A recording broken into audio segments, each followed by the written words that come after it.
Jay, what's been one of your favorite bands that's been around for a really, really long time? The Counting Crows. The Counting Crows. So today's guest is the lead singer of the Counting Crows. His name's Adam Duritz. I've known him for a very long time. We produced a movie back in the day. We talk about that on the podcast. We talk about Adam's new album, Butter Miracle, The Complete Suites. The opening song is With Love from A to Z, which I think rocks. There's a ton of great ones on there. Right. It totally sounds like them, and it also does have like a hard rock edge. It was a really great conversation. Yeah. But let's start this podcast by listening to my favorite song on the album, With Love from A to Z. You've got it? Yeah, we got it right here. What? You got technical on me. We can play music now? I love it. We're playing the music, Hayes. So we're going to play the song, and then we'll do the podcast. So stay tuned.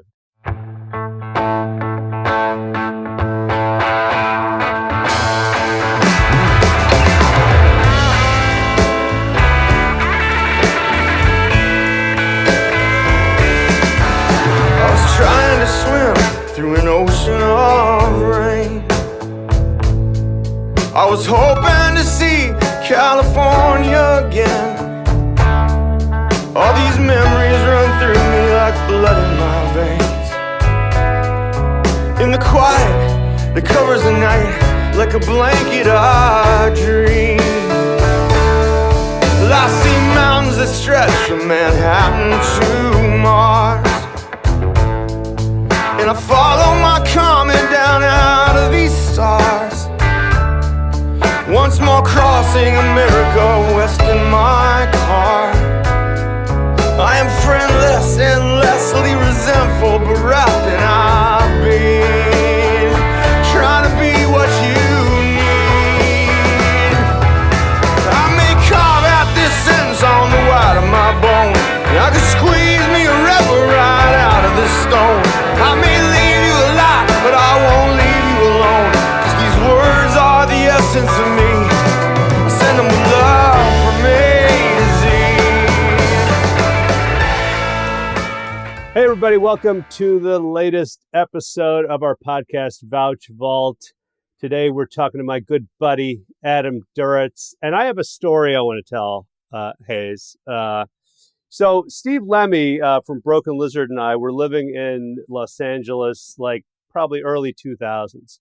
And we heard about a party in, I think it was sort of the hills in Beverly Hills. And we were newbies to LA. So we were kind of like, wow, a party up in the hills. That'll be cool.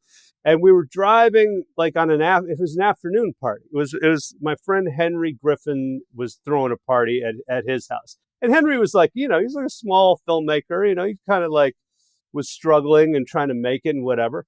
And so we're driving through, like, I think, was it Beverly Hills, Adam? Is that where you live?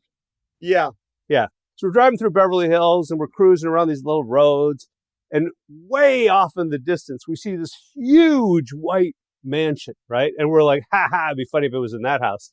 And we drive straight a mile or two, we end up at that house. We're like, holy shit, this is incredible.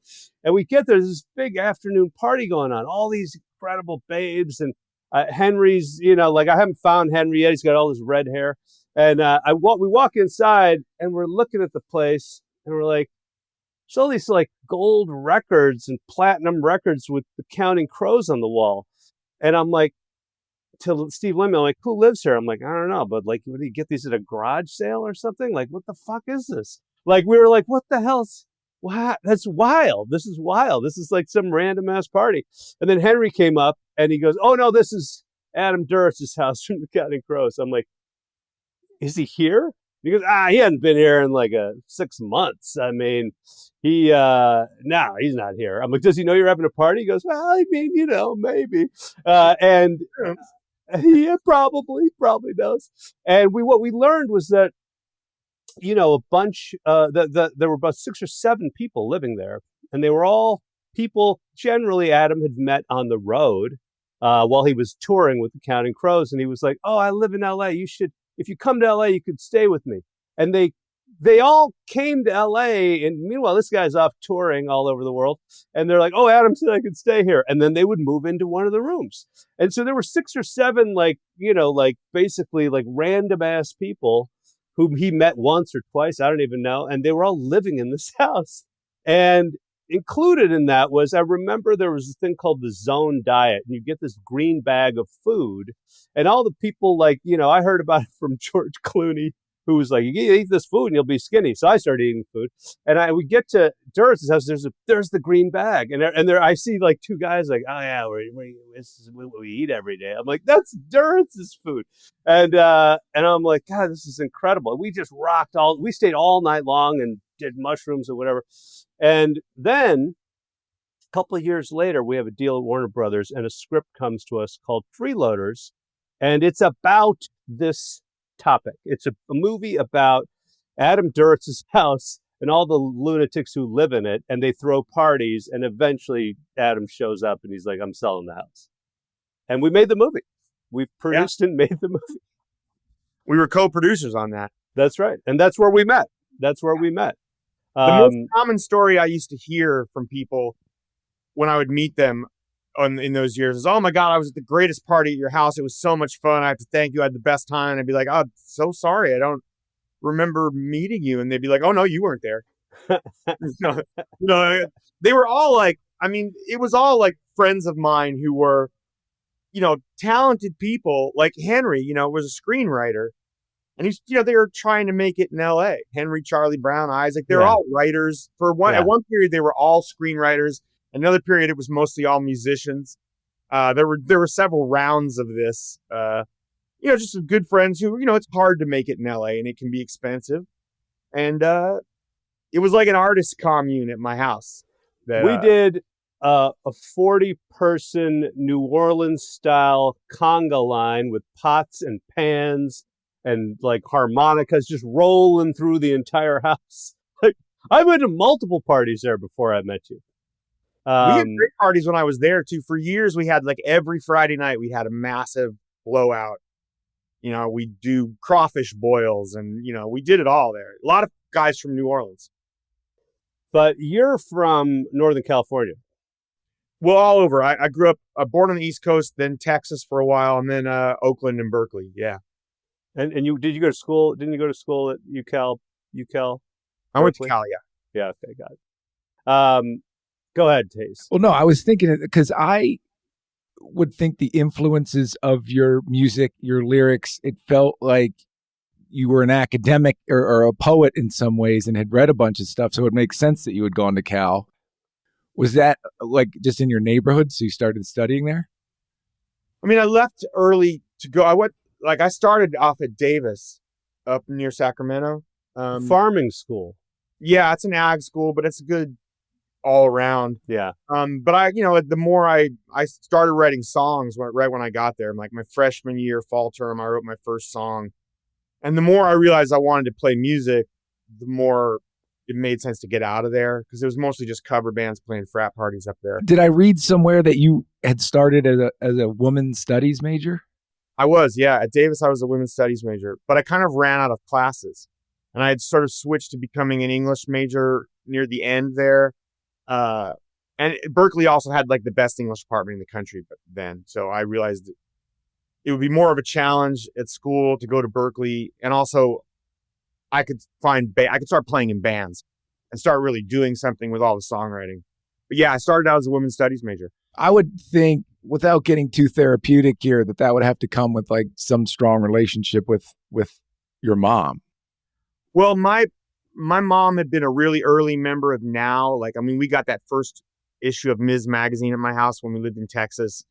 We were living in Houston the year that Billie Jean King and Bobby Riggs played there. And we were going to all the Now, National Organization of Women. My mom and dad had those meetings at our house.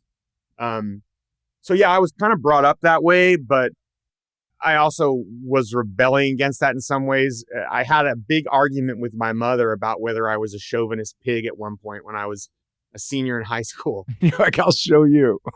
And I went upstairs and I had the course thing for the courses you had to apply to, and there were like 6 classes. And I showed her that Social History of American Women in the Family I was going to try and take that course. It was my last choice. I didn't think I'd get it. And then the orientation week, my freshman year, I was just stoned and drunk the entire time. And I didn't bother to notice that I hadn't gotten 2 other classes. So I ended up in that class. But the truth is, it was like the best series of classes I ever took in my life. Like, they were so hard. There was so much reading. But it was fascinating stuff, especially for someone who's going to end up being a songwriter later, about like sort of the disenfranchisement of half of our country, you know, and all this literature that went into that. And for someone who was going to end up writing about relationships, it was sort of amazing. And the professor was out of this world. Ruth Rosen was her name. And she won the Distinguished Professors Award like every year at Davis back then. She was brilliant. And yeah, I mean, I just got obsessed with it. You know, it was a little weird because there was a lot of antagonism, understandably. Like usually there, you know, if there's 100 people in a class, there were 4 guys. Right. And not in a way that made you think you're going to get a lot of dates. Like people were really angry, you know, and they finally have a place to have a voice about being angry. They're angry. They get revved up, and you're sitting right there. Yeah, and it was tough in some ways, but actually, you know, I had an upbringing in it, so I felt like, well, able to, 1, defend myself a little bit, but also 2, to understand why people were angry and that they needed a place to talk. And it was important, you know, like it's the reason people go to women's colleges in some ways, because you don't have a lot of shitheads telling you what to do. You know, you're free to express your opinion in ways that you aren't in the rest of society. So, well, I think I would help with phrasing and empathy too, instead of just going up to a girl and being like, you're pretty, I like you. You know, you have some type of flourish, romanticism about how you phrase it and communicate it. And you know, we just listened to the song at the top of off your new album, and you see that all the way through your work. Yeah, well, I'm much better at it when I'm writing songs than I am when I'm actually, you know how it is when you're talking to girls, you're still back to being an idiot. You know, you're still back to going, I really like you, you're pretty. You know, I don't know that it helped in that matter. There were a lot of arguments at the time. I think it is a good affidavit to carry with you. And if it comes to it, I can discuss it knowledgeably. But we're still guys. I mean, we're still going to come off like the dicks we are. I don't know what else to say about that. I come off a lot better in song than I do in person, probably. Yeah.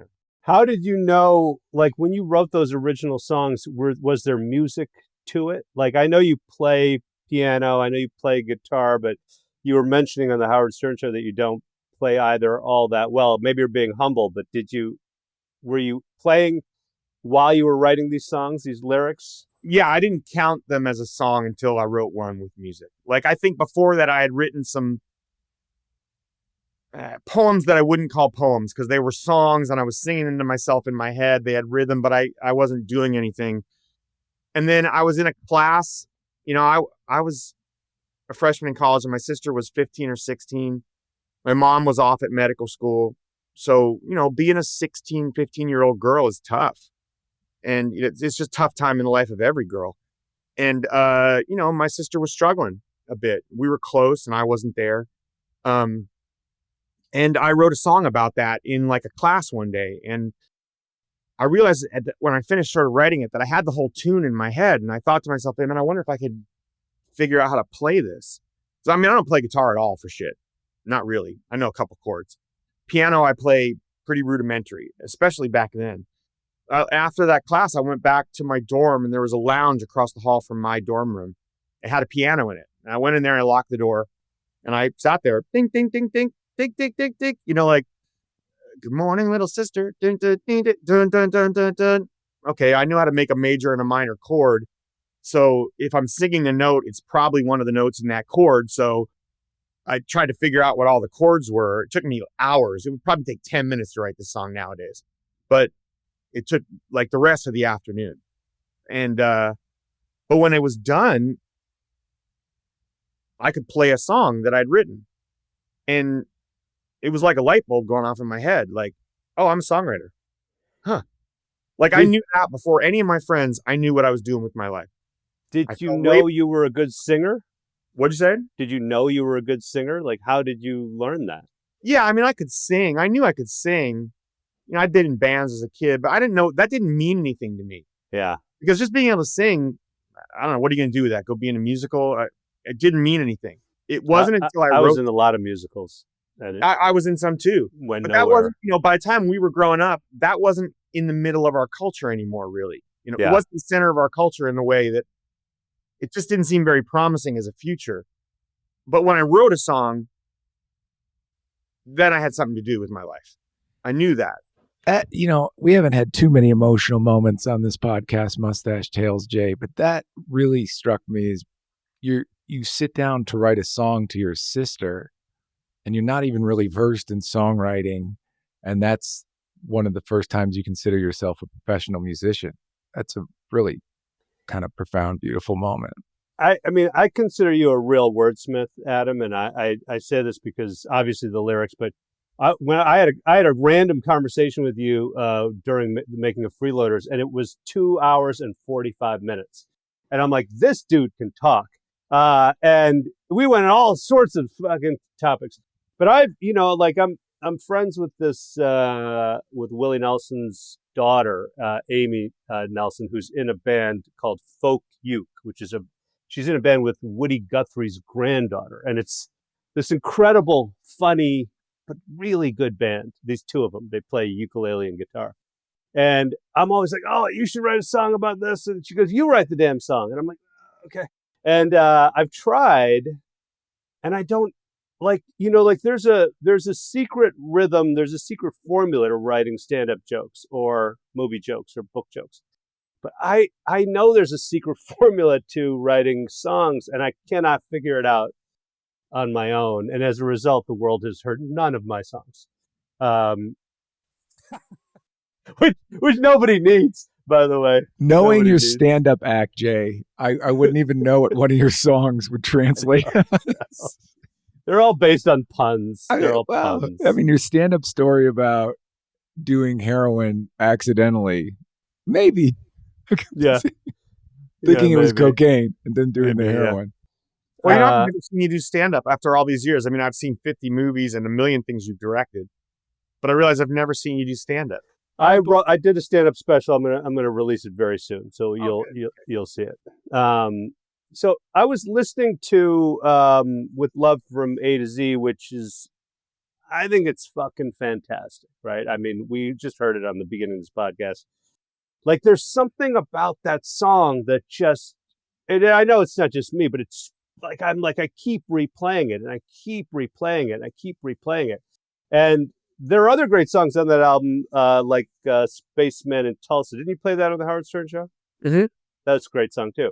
But this song, I was like, God, there's such rock and roll to it. Like, it grabs you. And so then I went back and I started listening to your first album, and I listened to the Somewhere Under Wonderland, and the song John Appleseed's Lament. I feel like that song and With Love from A to Z are like cousins. I could see that being true. They're both sort of structured. They're structured like Dylan-esque folk songs, like Bob Dylan songs, but they don't played like Bob Dylan songs. They're like, but they're structurally, as far as the craft of the writing in them, they're structured like early Dylan songs, but they're played with much more kind of fury. Yeah. And that was sort of an aim on both those songs, was to not play them like folk songs, but to play them like they were searing, like really blistering. But yeah, they are structured similarly when I think about it now. Yeah, and then musically, they're the way the instruments kind of work and play together also feels that way to me. I mean, I'm thinking maybe I'm responding to the structure, but in my mind, I'm responding to the instrumentation and the way you exactly kind of use your voice in both those songs. And they're very Immy dominated. Immer, our one of our guitar players, those songs are very led by him. It's his guitar on both those songs that leads the songs. So there's a commonality in that too, because they're played with a lot of fury, but he's the center of both those songs in a way. Me singing and him answering me on the guitar is a big part of both those. They're two of my favorite songs. And John Appleseed's Lament is written, there's no chorus. And so I think it gets undervalued by people. But it's one of my favorite songs on that record. It's one of the best lyrics I ever wrote, that one. There's that one, I cigarette the air and then Fred Astaire my way down 7th. I love that line. maybe my favorite line I've ever written. I love that line because it's like a little romantic. I mean, it's not a romantic song, but it's a song about. And a lot of your songs are about Manhattan in a way, right? I mean, Certainly recently, yeah. You know, that one in particular, you get to see a little bit of Manhattan in it. And I lived there for 10 years, but it's got like I was doing some research on you, and I read about this thing, and it's called disassociation and derealization, right? Yeah, maybe that's a full long title. I just call it dissociative disorder, but yeah. We're talking about mental health here, Jay. I am because once I read about it and then I started listening to the songs, I'm like, oh, is this a reference to this?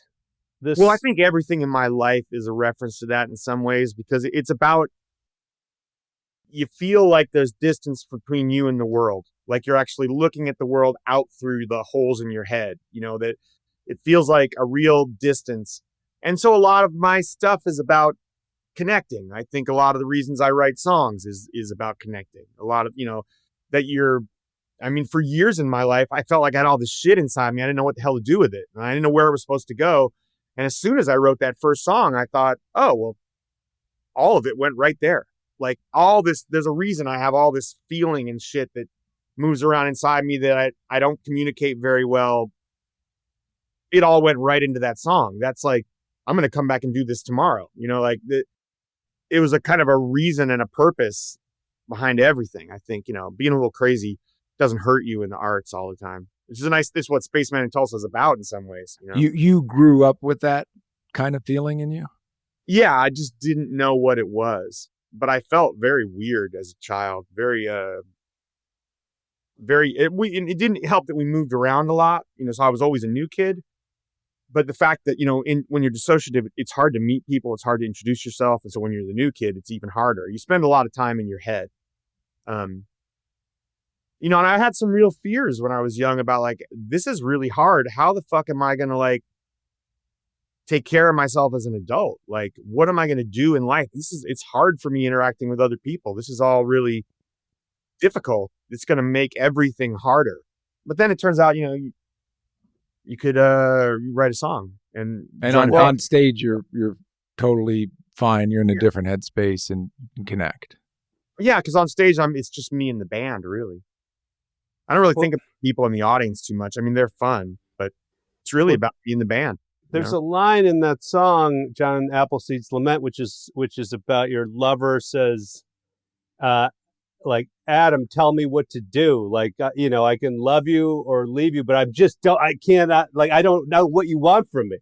And that is what I was sort of wondering if that was sort of connected to this thing. Well, I think that's something that, all the relationships in my life before Zoe, I think, I had a lot of relationships with a lot of great people, and I found it impossible to be in them after a while. And I think for a lot of those people, it was nothing they were doing wrong, and like, there doesn't seem to be any reason to break up, but you're not here, and that's why I could love you or I could leave you, but I don't remember what the exact line is. I could find it, but, I think that was something I think a lot of people in my life probably felt. I wonder, like, you come up with a lyric or you hear a melody, and then how do you express it to the guys when you go into the studio and you're like, this is what I want to lay down? Do you do it through an instrument? You said you mentioned you played the piano, but it's so hard to get any type of concept across or idea or vibe, really. And then you're like, here it is. Well, I will record stuff on my iPhone and send it to the guys. Those are just kind of skeletons, it's just some chords and words. And then when we get, I'll talk to them about ideas, because I always have a lot of ideas. Like, I write for piano, but I think I write on piano, but I write for guitar, because in my head I hear more guitar. And so I'll have ideas, and I'll talk to some of them about them ahead of time, and things I'm thinking, but also I want to get what they're thinking, because the more ideas you get, the better it's going to be. So, we'll talk about it some, or we'll just try and start playing it, and I'll make suggestions about sounds or ideas I have. I had, like, for Spaceman, I had this idea that it would be very sparse and like Baroque, kind of like classical sort of in the verses. And then it would explode into big, crunchy, like Mick Ronson guitars in the choruses. Like, think there's like a lot of Bowie songs like that. Those big, crunchy Suffragette City guitars or something in the choruses. But then it would open up for the verses, which is, you could see that's like Bowie songs. It's like Pixies songs. It's like all the Nirvana songs. Just the idea that it would start quiet and get really loud, or start loud and then get quiet and then get loud in the chorus again. You know, I had some ideas like that, you know, for different songs. The big idea I had for With Love from A to Z was just, it looks like a folk song. Don't play it like a folk song. Like, it needs to blast you in the face. I think if it's much more like pins your head back, it'll sound better that way. Like, you could play this on an acoustic guitar like a folk song. Don't make it drive from moment one, you know. But you don't send, when you send the tape, you're just sending your voice, right? You're not going. No, it's on the piano. I usually sit down on the piano and I'll play I'll play the song for them. Okay, got it. You know, rudimentarily, however well I can play it, which is not particularly well. A to Z I could play pretty well. It's pretty simple. The other ones were a lot harder. But you know, I'll send them a tape of me playing it. I don't send my voice, just my voice on a piano. Who plays the rock piano on that song though? Charlie, our keyboard player. Okay, I didn't play any piano on this record. I played on a lot of our records. I mean, it's me on Mrs. Potter's Lullaby. It's me on Colorblind. It's me on A Long December. I've played a lot of the piano on our records where Charlie needed to do something else, like where we needed organ in there as well. Yeah. Or so where on stage you'll play it. Sometimes. On the records I played it. On stage I try to play as little as possible. Because I think like on Colorblind, which I played on the record, it's better to have me up front. I didn't want to play in concert on Colorblind because I felt like it'd be much more personal if I could just be out there and sing it. I still play A Long December in concert. Because I feel like that's a song where I have the better feel on the piano part. I saw Neil Young at the Hollywood Bowl, and he played 3 songs in a row where there was like a organ or piano facing the audience, and his back was to the audience, and he just kind of, you could see him playing and singing, and you're like, man, what the fuck? Why is he used to do it with it sideways. His back was straight at us. I was like, okay, I get it. Fuck you. Adam, I remember when I first saw you guys, it was like a lightning flash on SNL. I think it was in the mid 90s, like 94. And 94, yeah. Correct me if I'm wrong, 2 songs. You did Mr. Jones and then maybe Round Here. We played Round Here first. Round Here first. We played Mr. Jones at the end of the show.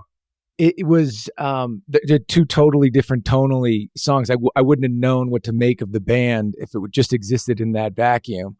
That moment for you guys at that time, that's off the first record. Are you like confident, nervous? You're going out there on a huge stage and you're a relatively new act. What's the feeling like? I mean, a little of both, because it was a huge fight that week. You know, they'd been asking us to play for a while, and we'd been negotiating with them because they wanted us to play Mr. Jones first, and we wanted to play Round Here first. And they wanted us to cut both songs, and we didn't want to cut anything. And they agreed to it all. And then when we got there that week, they went back on everything and tried to tell us we were going to have to do it the other way, and we refused to do it. And we ended up threatening to walk out a few hours before the show. Tell them, I told the producers, these are the SNL producers you're talking with. Yeah, which is not people you want to fuck with. Before your albums really hit. You're talking about Lorne Michaels and like Marcy Klein, like the Marcy real. Clark booked us, but I mean, it must have been Lorne, but it wasn't to Lorne's face. He kept sending this other guy down, and the guy would come in and be like, "Yeah, I know we promised you this, but we changed our minds, and it's going to have to be this way." And I'd be like, "Nah, we had an agreement." No. And you know, then they'd say, "Oh no, we have to do it this way. Sorry, it's just TV." And I'd be like, "I don't care." No. Like at one point I said, "Look, it's just one show for you. This is the biggest day of our lives. I know the first impression people should have of us on live TV is Round Here. and you agreed to it, so we're going to do it. And you should go back and tell your bosses, I don't want to do one of those things where I tell you I'm do one thing and then I do another on stage, like, cute. I'm not going to lie to you. We're going to play around here first. So go back and ask the bosses. And if it's not okay, we'll leave. And I was really pissed, you know, and it had been going on for days and they were making fun of us in the hallways and shit. It was like, not the cast, just like people that worked on the production. The cast was great. So finally the guy came back and said, oh, it was a big misunderstanding. We never wanted you. Truth is, I was confused because, you know, in the dress rehearsal, we do it backwards. But the truth is, and I was like, okay, fine, whatever, man. So we went out and we played around here. And our record, and it wasn't, I got to give them this, man. They used to book bands that they just thought were great and nothing to do with being popular, because we weren't even in the top 200. Like when we played that show, and we played around here, and the record jumped 40 spots a week, 40 plus spots a week for 5 weeks. It went from like 213 to 170 to 130 to 90 something to 50 something to like 14, 13, 6, 6, 2. And then we stayed at number 2 for the next couple years. And that's all because Saturday Night Live broke bands. Nowadays, they seem to have more just like the biggest possible band. But they used to break bands. Like, I mean, they broke us. I mean, they were a pain in the ass. Like, fucking horrible people. But we owe everything to that show. Like, it made our career. But they've never had us back. Never? No. And wait, you were sitting on the song at that point, Rain King, right? Rain King was going to be the third single. Round Here was the second single. Rain King was going to be the third single, which we never ended up even releasing. That's such a different day and age of music. I think of your guys' new album, and then when you had your first one, and you're thinking in terms of singles, and you're probably thinking in terms of the whole album conceptually, how each song is talking to the other one. Does that come into your, do you think of that at all now? Is it a different world you're creating? Now. I mean, but back then you used to plan like the first single was kind of introductory. Like nobody thought Mr. Jones was the hit. Everybody thought Rain King was the hit. But Mr. Jones was like a catchy song that we thought would get people's attention. And then Round Here would be great and establish us. And then Rain King would throw it out of the park. By the time we finished up with Round Here, I told the label we weren't doing any more singles. But that was enough because it was already too big. Like I thought we would have backlash, which we had anyways. Yeah. Backlash from being played too often? Yeah. Oh, yeah.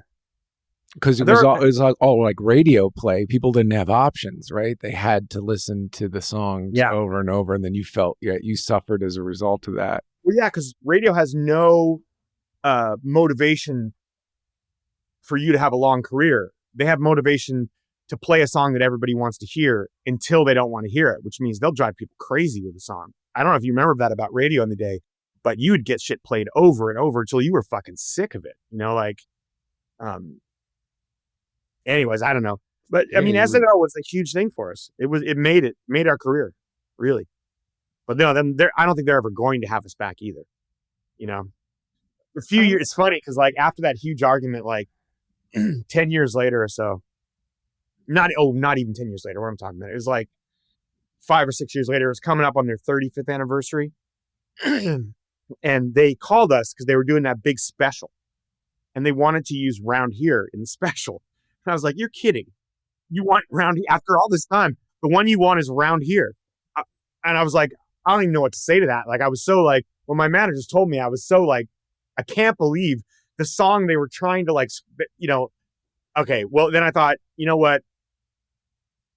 Okay, tell them we would be happy to give them Round Here for the record and for their special on TV.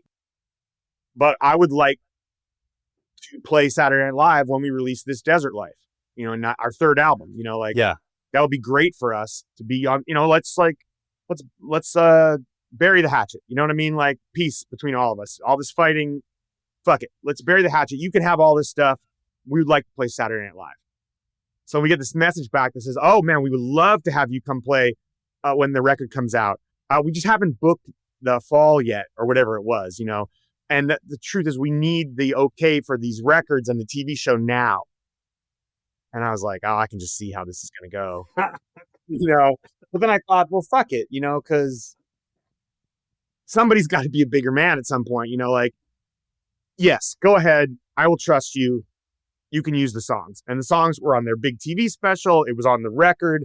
And then they booked the Beastie Boys instead of us, and didn't put us on the show ever again. How did you survive those years when you felt you were getting the backlash? I listened, the new album's incredible. Anyone who hasn't checked it out, check it out. There's a song, Jay's had some favorite songs on it. Virginia Through the Rain is, I love that song. It's totally incredible. And it's also very like evocative of the sound that you're really known for. So you're receiving backlash at a certain point in your career after you've gone to the stratosphere, and you just hold the line. Like creatively, I'm talking about holding the line, and you get to, I don't know how many years later, 30 years later, we're here, and you get a song like Virginia Through the Rain, and it sounds like it could have been off one of your early albums. So you have this voice or this sound in your head that you're going to maintain no matter how it's received. I don't know. I kind of figure like we've never tried to recreate anything we did. After we made that first album, a lot of people wanted us to work with T-Bone Burnett again, but we were more interested in louder sounds, so we found Gil Norton, who made the Pixies records, and made Covering the Satellites with him. We've always just sort of chased whatever we were fascinated with. And we've just done, to me, like a Counting Crow song is anything we want it to be. I mean, if we make it, it's a Counting Crow song. So that must be, and some of them sound familiar, I think, to people in some ways, and others don't. And I think, even when we were having a hard time, you just don't think of that when you're making records. I mean, when you're making the record, it seems great. I remember I've always thought when we're making a record, this is the greatest thing we've ever done. Everybody's going to love this. And sometimes they did and sometimes they didn't, but it's the same thing with comedy. You have to. Yeah, you just don't think about that outside shit when you're making it. You end up thinking about it like when you're trying to promote it, because however like frustrating or disappointing or exciting that turns out to be, you got to live with that. But I went back to SNL when the last Lord of the Rings movie came out, A Return of the King, and my friend was Ian McKellen's agent. And so he said, Ian's hosting Saturday Night Live. If you want to come. They were in New York. And I was like, I want to see these guys. So I went with them. And we were in that green room upstairs. I had never been before because I was on the show, not, and I'm in that room and we're like waiting for the show to start. And this guy walks by the door, and it was the producer who had been sent to do all the talking to us, and Newman. Yeah. And he walked by and I was like, oh, I saw him. And I was like, oh, wow, I think that was that guy. And then he just sort of walked back and looked in the room. He's like, man, I thought that was you. I'm like, hey, man. He goes, man, I never thought I'd see you here again. And I was like, wow. I just thought to myself, I don't think he knows what he just said. Like, laughing internally. He goes, I don't think I'd ever see you here again. How are you doing? I'm like, I'm good. How are you? He's like, I'm fine. He goes, hey, no hard feelings. You want to get high? I was like, nah, man, I quit, but thank you. And he's like, all right. Wow, really a surprise to see you. And then he walked off. And I was like, I don't know if maybe he's already stoned and he doesn't realize what he just said to me. Like, like kind of gave it away, Right. It was, you held your ground. I was just like, I was perfectly nice. I love that this grudge is being held on by you for so long. I find it just delicious. It's great that it led to such a success too. Yeah, well, I mean, I would happily, like I'm not really angry about it, but I do find it funny, kind of. I mean, sort of funny. I guess I am sort of still occasionally bitter about the whole thing. But I mean, they made our career. There's no doubt about that to me. I really appreciate them as well, because they gave us a chance when we were a nothing band. And there were a lot of people on the show that were wonderful to us, especially everyone in the cast. That was like all those great comics, they were really cool. Can I ask you something I know nothing about, but I think about because I listen to a lot of music and most of it's coming on the streaming services now. And I still think, how do these people get paid when you have a reach of your songs and you're coming? Actually, Jay, you have a similar background. When the first movie you made independently, you guys owned it, you took it around, you had DVD sales that were really lucrative for you. Adam, you had the album come out, you're selling records and CDs, and that was it. it's a totally different world that we're living. What's your take on the way music is monetized now? Is it fair? Well, no, not really. I mean, there's not many industries that could survive losing literally half the income. I mean, because it used to be about an even split between records in some ways and touring. Unless you had a massive record, like our first record, you made more money in the record, but I'd say they were pretty even. And now that record money is gone. I mean, it's just gone. I mean, there is Spotify money, to be sure, but it's really not very much. I think the record companies were very desperate for big paychecks. And so what went to them en masse were some big paychecks from streaming services. What filters down to the bands, it turns out that's not all that big a paycheck if it's to pay for all the music in the world. And so there's not a lot. Is it based on listens though? Yeah, it's based on plays. On plays. But it's like fractions of a fraction of a penny. It's really small. What comes through is nothing compared to what used to be in record sales. I mean, yeah, I mean, it's a fucking scam. Like streaming is a scam. It's like, I understand that, like, look, for example, at Netflix, they're like, well, more people will see your movie. And I'm like, so what? Like, I mean, if the movie comes out in the theater and people pay for it, and then it's on Netflix, a lot of people will see it there. Like, this logic is skewed. And in the music business in particular, like, there's no record. I mean, there are record stores. There are no CD stores. So the whole thing is gone. And you're like, I mean, I sit there fuming, and I'm thinking all the great musicians should get together and be like, we're not putting our music on there until we get paid. Well, it's just that it's a really fucked up thing. And the record companies did it to themselves, though, if you think about it, in a lot of ways. Like, you had these records, and then you had these CDs that you took home with you, that you could hold in your hand, and then you had iTunes, which you could, buy it, but you couldn't hold it in your hand, but you could have it on your computer. And one of the reasons records or CDs or whatever cost what they cost is because you had to literally go to a factory and press up individual records. And then you had to put them in trucks and drive them all over the country to record stores. And then when they didn't sell, you had to take them back in trucks. And that all costs money. That's real costs, because physical goods need to be transported to get them to places to sell. That's a real cost. Then you have it where it's on your computer and all you do is download it. And it's just as good. You can listen to it. It's fantastic. But you can't tell me that should cost the same amount. That's right. When it doesn't include pressing anything up, and it doesn't include shipping everything across the country or shipping it back. It doesn't include paying a percentage to record stores. All that cost is gone. And you want to tell me that as a consumer, I should pay the same amount for nothing as I should for something. And like, kids who are smarter than we think they are could tell that when they're getting ripped off, because kids aren't interested in getting ripped off. You know what I mean? They'll be really loyal to things that they think are good for them, but they're not going to get ripped off. And when you have this whole thing, this digital, which is great, it's great that you can sell it digitally. You just cut all this overhead. But don't tell everyone that a $20 record should still be a $20 record. Yeah. And when you did that, all these kids were like, fuck you. So when Napster comes along, they're like, yeah, I'm going to take this because this is bullshit. You know, and then you had a cultural shift where after a while, no one's thinking of paying for it anymore. But I really don't blame them for why they got pissed off at the beginning, because it's bullshit, you know? I just had this driving my kids to school this morning. The attention span, too, at the risk of sounding a little old school. It's like they get the dopamine hit off of choosing the song and having it play, but not the whole song, much less a whole album. Like, as soon as they get through that first verse, they're ready to get to the next song because it's so readily available to them. That I was thinking, like, how does that band get paid if they listen to half a song or, 45 seconds of a song? Like, there's no metrics to it.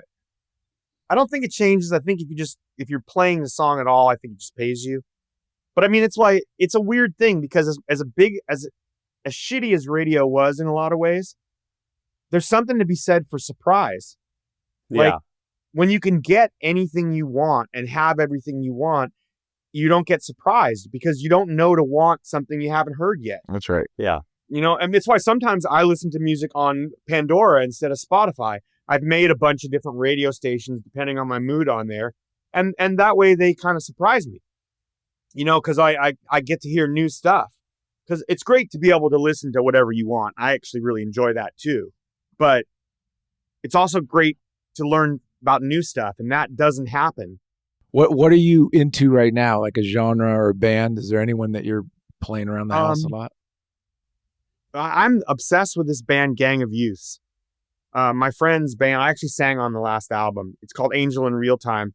They're an Australian band, but they live in London now.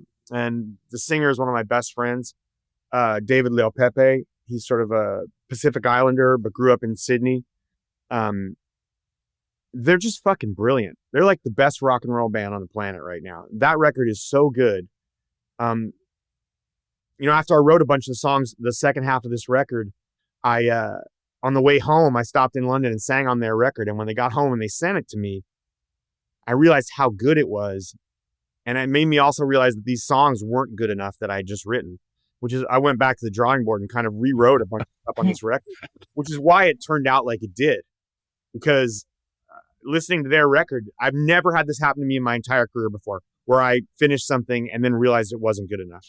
It's never happened to me before. Wow. I'm really glad it did, though, because I think this album's great now. It is great. It wouldn't have been if I'd left it. But that's how good this album is. That's cool. What's it called? It's called, the band is called Gang of Youths? The band's called Gang of Youths, and the record, their last record's called Angel in Real Time. Angel in It's Real fucking Time. outrageous. All right. Hayes, I put down the law with my children and said, if you start the song, we finish the song. There's no skipping in the middle. I'm not doing it. Otherwise, get the hell out of the car. But and they do it. Now they're like, no, we're finishing it. We're finishing it. You're also super high, so it's easy for you to listen to a whole song. I just can't. I mean, I cannot take that switching around. It just drives me fucking bananas. I know, because they're only thinking of the next. Well, you're fucking grandpas, the two of you. I know. We're holding the line. We're holding the line. Holding the line. I want to ask one more question before we get into this vouchball thing. Are you like friendly with Aaron Rodgers? Yeah, I haven't seen him in a while, but I've known him since he was like 19. I met him when he came to Cal, from Butte Community College when he first was a quarterback at Cal. There was those years between like 2003 and 2007 where I had a bunch of time off and I was spending a ton of time in Berkeley. I traveled with the football team back then a lot. I gave talks before the games. So yeah, I've known Aaron for a really long time. I used to go visit him in Green Bay. I haven't seen him in a while though, not in a year more. Hayes and I are both Chicago Bears fans, and so he's been running around our stadium saying, I own you. And he really does own the Chicago Bears. But when he last did that, when he ran through the end zone, I own you, I was like, it's incredible. It's incredible to be owned by somebody and be able to do nothing about it. And I've maintained my, I don't like Aaron Rodgers only because he owns us and because he's so good. And I get it. I get how great he is. He's a magic man. Hayes has jumped over to kind of liking Aaron Rodgers, and that's caused a little bit of a rift between us on this thing. But I don't know. I mean, it's I like Aaron Rodgers because I'm in show business, right? I mean, I like everybody in show business. I think football is show business too. But in my gut, I won't admit that because I'm from Chicago. You're holding the line. I like him because I hope he ends up in Pittsburgh and has a good finish to his career there. Because wow, it's been a good one, and he gets so much public flack, man. That guy just gets killed in the media for I don't understand the reasons for it, but he's full lightning rod. He's not your usual sports figure. He's got a lot of opinions that aren't like necessarily popular with sports writers. He's got a lot of opinions that aren't popular with me, but he's always been a little more thoughtful, and I think that annoys the shit out of sports writers, Right. They like to think they're the only ones with thoughts, at football stadiums. But I don't know, I have such great memories of those years at Cal, him and Marshawn Lynch, it was a really fun team to be around. Just good guys and a lot of fun. I hope he gets a good way to finish his career. It'd be great, It'd be weird to be Pittsburgh because it's Pittsburgh he beat in that Super Bowl, But I whatever it takes. I hope he has a great ending to the career. Well, I'm really hopeful about Pittsburgh's a good team, and they need him to have any use for all their good players. And the great thing about it, if it is Pittsburgh is coming to Soldier Field this year to give us one last chance. And I know what's going to happen. I know this motherfucker's going to come into town and kick and run on you still. And I'm going to be like, this fucking guy. No, he did the gesture with the belt, Jay. That's what got you. When he did the championship gesture. Oh, yeah. That was a dagger. God. So, It hurts to be just like pushed down by a bully like that. Didn't some woman, though, I thought there was something happening in that end zone that day where like some woman yelled something specifically at him and he was like, fuck you. I owe you. I didn't hear that part, but yes, he probably was responding. I'm not going to give him an inch. I'm from Chicago. No, why should you? Damn it. I'm fucking, okay. We're at the point where I have an app called Vouch Vault, Adam, and I know. I remember. Okay, good, great. So I'm gonna start out. I read this book called Abundance by Ezra Klein and Derek Thompson, and Ezra Klein's like a sort of a leading liberal journalist, and he writes for the New York Times. And what he's done with this book is he's sort of said, here's what's wrong with liberalism. Like, here's where we went wrong and how we can come back. And the premise of it is basically like, as much as the Democrats are like, hey, we're for the homeless and hey, we're for the disadvantaged. In fact, the California, around New York City, around Chicago, has made it incredibly difficult to build housing. And he's basically saying that the main reason why California has so much homeless is because of how difficult liberals make it to build, whether it's with environmental rules or just not in my backyard or all this stuff.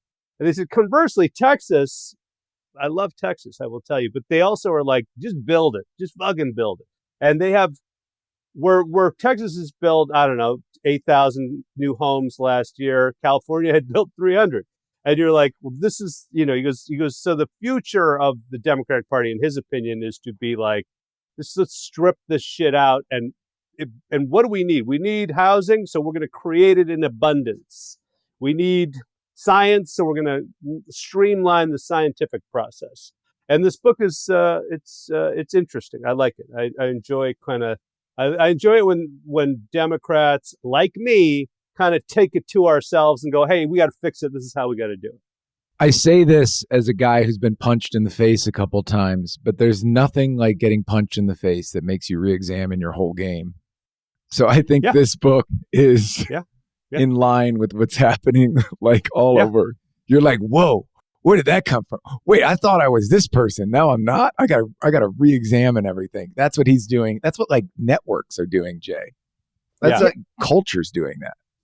I love it. Interesting thing though, I find when people bring this point up about Democratic states like New York or California or Illinois, they always use as the example for a Republican state is Texas. But Texas is the closest thing to a Democratic state you're going to find among red states. It's this close to turning over, and it's a massive populous state where they do a lot of business, unlike most of those red states, which are, they don't, that there's, it's a lot closer to California and Illinois, New York, Pennsylvania, all these many states like that. Then you could also use the example of Florida, which is a pretty populous red state these days. But there are a lot of red states that aren't like that. It's not like the Republicans have like discovered, gravity or something. I think the problem is we give them colors because most people think differently in the same state. It's just the fact that they get painted one color or another at the end of the day creates so much divisiveness, right? I'm living in Idaho, and if I say that to someone, a whole flood of preconceptions come to their mind, to the point where I have almost been in altercations over it. I'm like, what's going on here? What's the word when you judge somebody by their state? There's got to be some statism. I will say this. Texas is a state that takes in more federal money by a lot, and California is called a donor state. Texas is a receiver state. So there's all this stuff about no state tax. They're taking our money from California. So shove it, Texas, even though I love Texas. I do, but being a kid in Texas, I love Texas, but there's a big difference between the states that pay for everything in America and the states that get paid for, which is, you know how that's divided up too. Yeah. And what you say about the rest of the red states is interesting because, Hayes and I have talked a lot about manufacturing in the United States and how it the conventional wisdom is that it all went to East Asia and China and all that. But in fact, what has also happened is a great deal of those jobs in the Rust Belt have gone to the South, where they've had right to work rules and basically, which is less unionization or, a ton of those, the manufacturing in the South is now much bigger than the Midwest, and it's thriving. And so this is what I love about our conversations, Jay. We started before we were recording this today talking about butt wipes with Adam and the importance of carrying around your own wipes when you're on the road. And now we're talking about the industrial complex of manufacturing in the United States. That was all inspired by the fact that we were delayed a couple minutes by me being late and a couple more by Jay having to go to the bathroom. That's right. Adam, let me ask you this. He was just taking a huge shit. When right before I go on stage to stand up, I'll show up about 35 minutes before, and the two openers will go up. And during that 35 minutes, I will take something like 8 pisses to try to make sure every ounce of liquid is out of me, just in case. And when I'm on stage telling jokes, I've never think about going to the bathroom. Maybe that's because of what I do. So when I was just before this, I'm like, oh, I better get rid of it. Do you do that? I try and take a shit before going on stage. I'll be honest with you. It's a good thing to clear that stuff out. I got to work down here. This is all muscle right here. Yeah. I got to work there. I don't want to push too hard. I was telling Hayes before this that one of the questions I got a few days ago on an interview was what advice would you as a veteran musician give to a young musician just starting in the business today? And I said, wipes. Wipes, absolutely wipes, man. You don't know what you're going to face backstage, man. Take care of that asshole. It's where the confidence comes from. That reminds me of when you sang that Metamucil song on Howard Stern, and it was did you make up lyrics and wrote a whole little tune? No, Howard did. Howard wrote this. Oh, right, song. it's Howard's tune. But you sang it so beautifully. I was like, God, I kind of want to get Metamucil. This is what people don't understand about comedy, and even including me. Howard wrote this song, and he played a kind of a blues rock version of it with his band Took Us, called Metamucil Man. But he sent it to me, and he wanted us to do a cover of it. But his whole thing was it should be as vulnerable and heartrending and like gentle acoustic guitar, ache as possible. He's like, don't go for any punchlines. Don't do any of that. You got to sing it completely straight. And it's so fucking funny because of that. Oh. I was thinking I'd go for all these punchlines in there, but he's like, no, it has to be completely straight. Yeah. That was his, as a comedian, that was his dictum.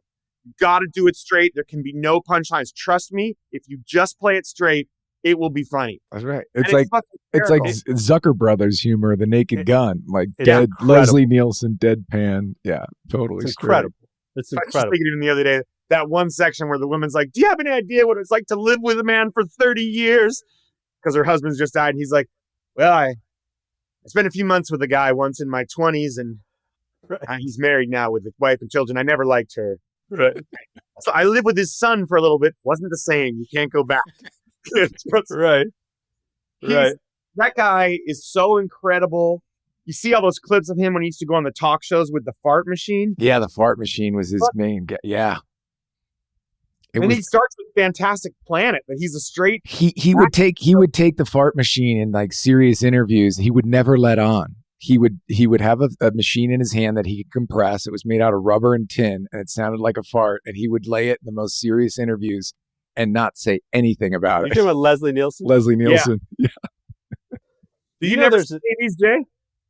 I've never seen the fart machine. I saw that clip that you were talking about on my phone the other day, and I watched it. And I watched it again. And I'm like, God, it's so good. But you know that Google the fart machine thing. It will blow your mind how fucking good he is. Just take it. It's like him and Conan O'Brien on one of them where he just keeps doing it.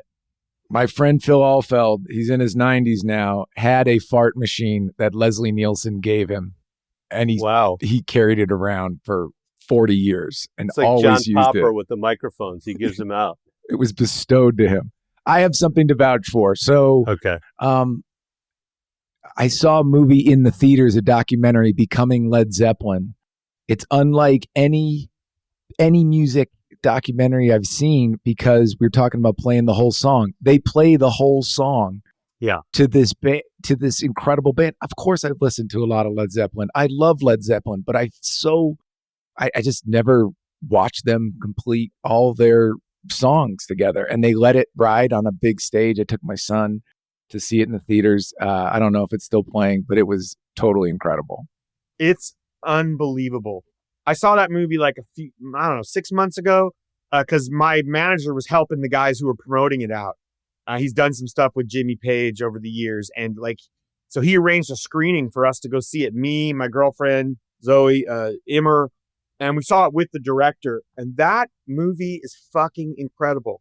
It is just like they do 4 or 5 full songs in the performances of the songs, like on like old TV performances, one of which is Dazed and Confused. So it's almost 10 minutes long. Yeah. It's fucking unreal, man. Like the lush kind of generosity of it. They're just like, here's Led Zeppelin.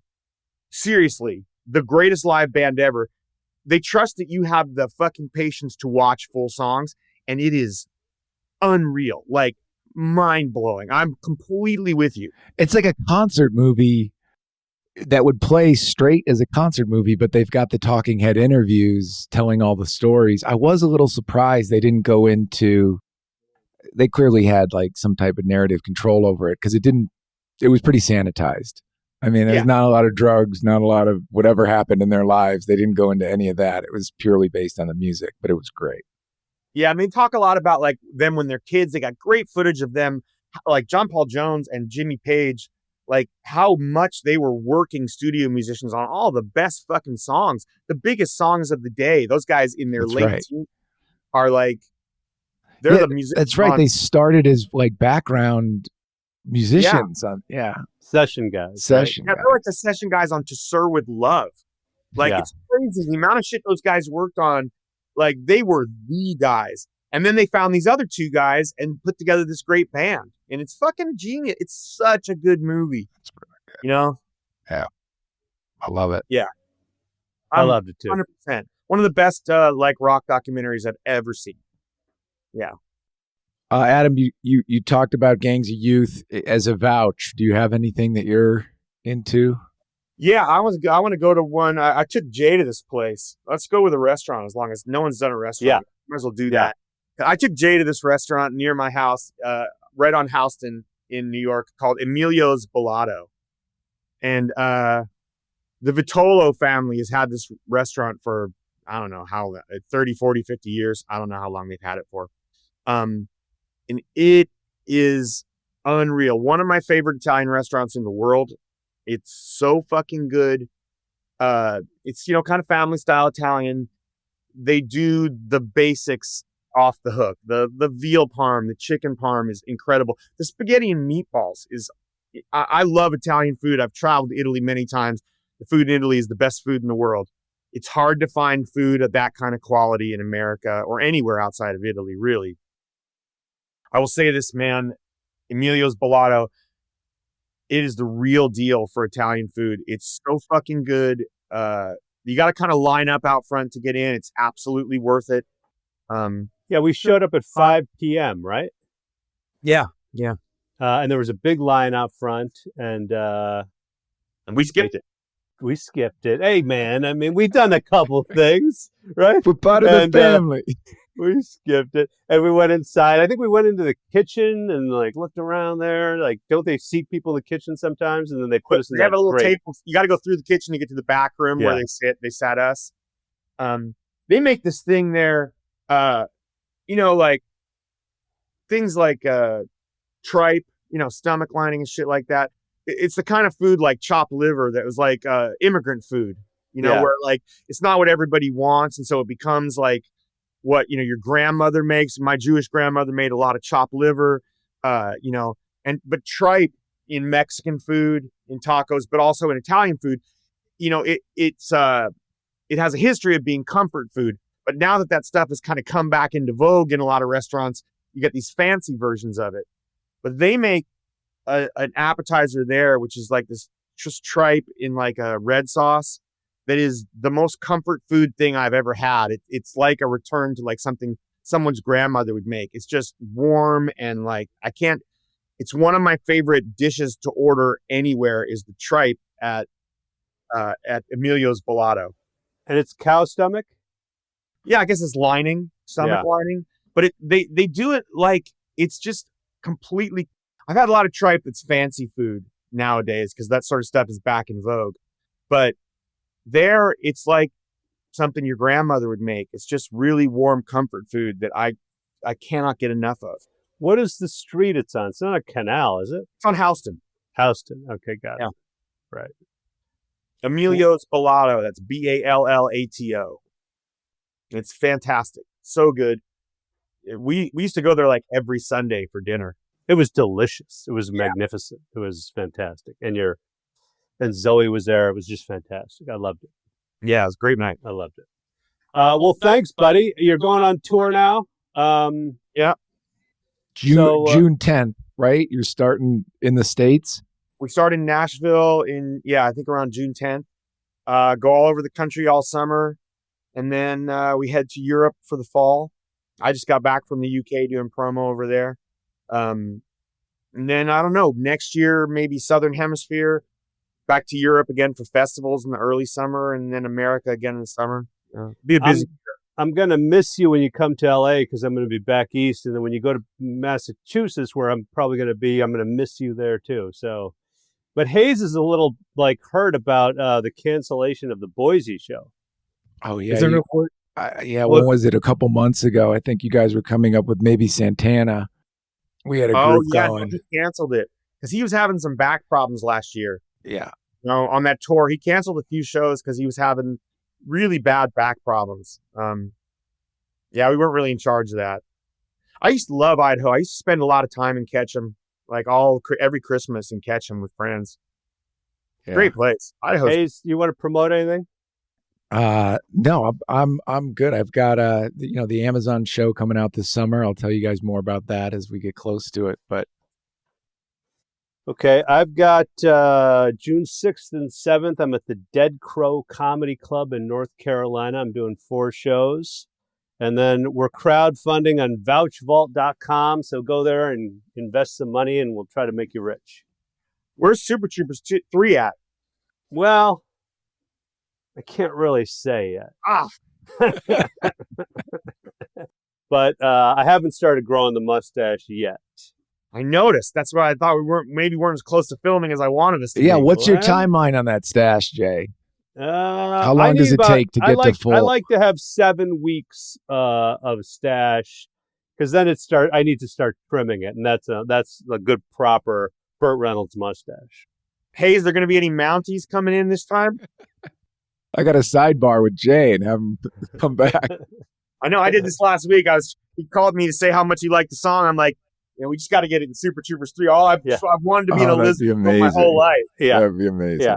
Yeah. We're gonna work on that. We're gonna work on that. We're all working on Jay for this. It's a fun set to even just go visit if you're not in it, just to hang out with everyone. Yeah. We made a whole movie together. I couldn't have had more fun until I didn't. But Yeah. for the first part of it, it was a lot of fun. That's how they do it. Yeah, you got to just get me and Clifton in there, and we'll be there. Yeah.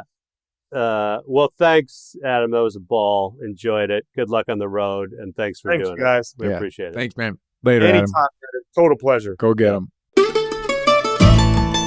Mustache Tales.